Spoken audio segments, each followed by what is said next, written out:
Dear students, जय Hind, Vande Mataram. Basic math के प्रतिशत की सीरीज़ में आज ये 5वीं वीडियो बन रही है परसेंटेज के ऊपर। पिछली 4 वीडियो में हम पूरा बेसिक करवा चुके हैं, शॉर्टकट करवा चुके हैं। आज नया टाइप लेके आए हैं। उस नए टाइप में अब मैंने क्वेश्चन लिख लिया है ताकि वीडियो छोटी बने, ताकि आपका टाइम बचे। और आपसे अनुरोध है, जो रियल में मैथ सीखने के इच्छुक हैं, जिनका मैथ कमज़ोर है, तो मैंने उनसे वादा किया हुआ है कि भाई यदि वो मेरे साथ चलेंगे तो उनको मैथ पक्का आना शुरू हो जाएगा। तो पेन कॉपी साथ उठा लें और साथ साथ लिखते रहें, तभी कुछ सीखेंगे। तो मेरी पूरी कोशिश रहेगी कि शॉर्टकट से ही कराया जाए। तो क्वेश्चन देखो ध्यान से एक बार। क्वेश्चन है कि यदि चावल की कीमत में 10% की वृद्धि होती है तो एक व्यक्ति, मतलब ग्राहक, व्यक्ति लिखिए, ग्राहक भी आ सकता है, यहाँ पर कोई व्यक्ति का नाम भी आ सकता है, 200 रुपये में 5 किलो चावल कम खरीद पाता है। सीधी सी बात यह है कि जब रेट बढ़ेगा तो कम ही खरीदेगा, तो कम खरीद पाता है कितना किलो? 5 किलो। तो चावल की नई कीमत ज्ञात करें। एक तो सबसे पहले कॉन्सेप्ट आपको पता होना चाहिए कि यहाँ पर बात की है 200 रुपये की, अर्थात यहाँ पर हम ये मान के चलेंगे कि वो चावल पर हर महीने या हर हफ्ता जब भी जो भी खरीदता था वो 200 रुपये के खरीदता था। जितने भी खरीदता था उस 200 रुपये में जितने भी हर बार लेकर आता था, इस बार उसको 5 किलो चावल कम मिले हैं। 5 किलो चावल कम क्यों मिले? क्योंकि रेट बढ़ गया है। तो ऐसे क्वेश्चनों में यदि हम एक्स मान के करेंगे तो बहुत लंबा क्वेश्चन हो जाएगा। तो ऐसे क्वेश्चनों में सिंपल है, एक शॉर्टकट यूज़ करें कि बिल्कुल बेसिक बताता हूँ, बेसिक शॉर्टकट बता रहा हूँ आपको कि सबसे पहले आपने क्या करना है कि जो 200 रुपये है उसका 10% निकाल लो। क्या निकालना आपने? 200 का 20% निकाल लो। तो ये 2 जीरो 2 जीरो कट गई, ये हो गया 40 रुपये। ठीक है, ये मेरे ख्याल में आपको समझ में आ गया होगा। अब ये 200 का 20% निकालने का पर्पज़ क्या है कि भाई जो 200 रुपये की जो चीज़ थी ना, जो 200 रुपये की चावल जितने आते थे पहले, अभी उसका रेट 10% बढ़ने पर उसके 40 रुपये बढ़ गए हैं। अर्थात वो चावल जो हम पहले 200 रुपये का लेके आते थे अब 240 रुपये का आएगा। ये भी ख्याल में आपको समझ में आ गया होगा। जो चावल हम पहले 200 को लेके आते थे उतना ही अब कितने का आएगा? 240 रुपये, क्योंकि 40 रुपये बढ़ गए। पर हमने खर्च तो 200 ही करने हैं ना। तो अब 200 रुपये ही खर्च करने हैं, तो ग्राहक ने क्या कहा कि भाई 200 रुपये की जितने चावल आते हैं दे दो। तो दुकानदार ने उसको 5 किलो चावल कम दे दिए। अब सीधी सी बात यह है कि जो तोलेगा ना, जो सामान लेके आएगा वो नई रेट से लेके आएगा। तो इसका मतलब यह है कि जो 5 किलो कम दिए हैं ना चावल, वो किसके कारण दिए हैं? 40 रुपये के कारण दिए हैं, क्योंकि उसके पास 40 रुपये एक्स्ट्रा नहीं थे देने के लिए। यदि वो 40 रुपये एक्स्ट्रा दे देता तो वो 5 किलो चावल पूरे दे देता। तो इसने 40 रुपये की एवरेज में 5 किलो चावल काट लिए। इसका मतलब ये हुआ, सीधी ट्रिक लगाओ कि जो 5 किलो का जो रेट है ना, नया रेट, ये नया मूल्य आएगा। 5 किलो का जो मूल्य है वो 40 रुपये है। मेरे ख्याल में आपको समझ में आ गया होगा। बेसिक कैसे बताया मैंने आपको। आपने इसका परसेंटेज निकालने के बाद 40 कर लेना। अब ये जो रेट आएगा ना वो इसका आएगा, जो जितना कम मिला है। तो 5 किलो का रेट है अभी 40 रुपये, तो 1 किलो का आपने निकालना, 1 किलो का निकल जाएगा बस 40/5 अर्थात 8 रुपये। तो इसका मतलब है कि जो नया रेट है वो कितना रुपये है? 8 रुपये है। तो नया रेट निकालना बहुत ही ज़्यादा आसान है। हाँ, यदि आपने इसी क्वेश्चन में, हालांकि इस क्वेश्चन में तो नया ही पूछा है, आपसे पुरानी कीमत पूछे, पुरानी का भी आपको तरीका आना चाहिए, पुरानी का कैसे करेंगे।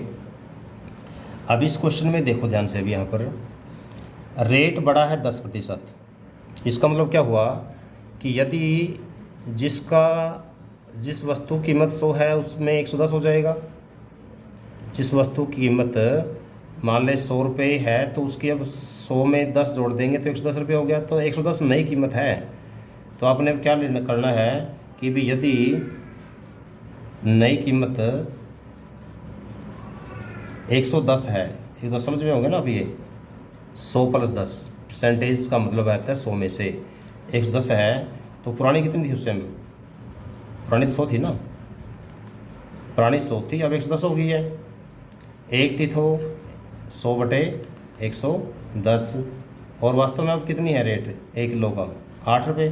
तो 8 से गुणा कर दो इसको, 100/110 गुणा 8, 8 2 0 0 कट गया, ये हो गया 80, 80/8, 80/11 सॉरी, तो 11 7 77, 7 कैसे 70 के बाद बचे 3, 3/11 अर्थात 7 सही 3/11 रुपये, या कुछ पैसे कन्वर्ट करना, पैसे कन्वर्ट हो जाएंगे, ये आप देख लेना, ठीक है।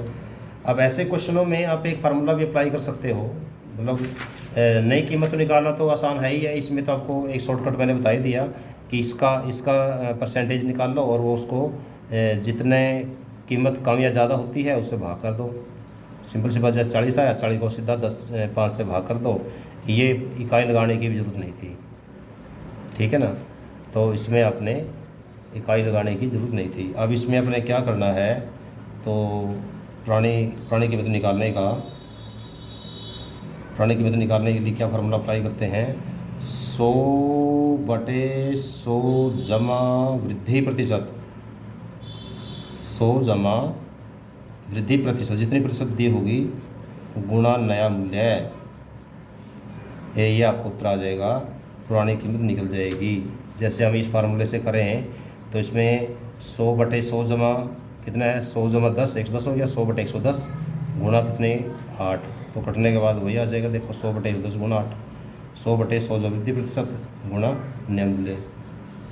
तो इसमें वृद्धि और कमी, माइनस कमी हो तो यहाँ पर कमी कर देना, फार्मूला ये रहेगा पुरानी कीमत निकालने का, वृद्धि हो तो प्लस कर देना और कमी हो तो माइनस कर देना, तो ये नई कीमत से गुणा कर देना। जैसे उदाहरण के लिए अगला क्वेश्चन हम कर रहे हैं, इसको भी शॉर्टकट से निकालना, पूरा क्वेश्चन नहीं लिखूँगा, थोड़ा मोटा मोटा सा लिखूँगा। यदि चीनी की कीमत में 20% कमी होगी, इस पर कमी वाला ले रहे हैं, कमी हो जाती है तो एक ग्राहक 500 रुपये में 5 किलो चीनी, अब इस बार अधिक खरीदेगा, वो 5 किलो चीनी अधिक खरीद पाता है, तो आप बताना है आपने नई कीमत और पुरानी कीमत, नई और पुरानी दोनों निकालनी है। तो अब इसमें आपने नई और पुरानी कीमत निकालनी है, इसके लिए शॉर्टकट करते हुए आपने सबसे पहले तो भी फार्मूला अप्लाई करो कि ये 500 है, ये 20% है, तो क्या करोगे, शॉर्टकट अप्लाई करो नई के लिए, 500 का सीधा 20% निकाल दो, तो ये आ जाएगा 2020 100 रुपये आ गया। इसका मतलब ये है कि अब कीमत 100 रुपये बढ़ गई है। अब 100 रुपये में क्या करेगा, वो 5 किलो चीनी है, तो नई कीमत निकालने के लिए क्या करोगे, 100 को 5 से भाग कर दो, तो ये हो गया अपना 20 रुपये किलो, ठीक है। ये नई कीमत आ गई। 1 सेकंड में जबानी, यहाँ तक जबानी कर सकते हो आप, ये तो मैंने लिख के दिखाया आपको समझाने के लिए।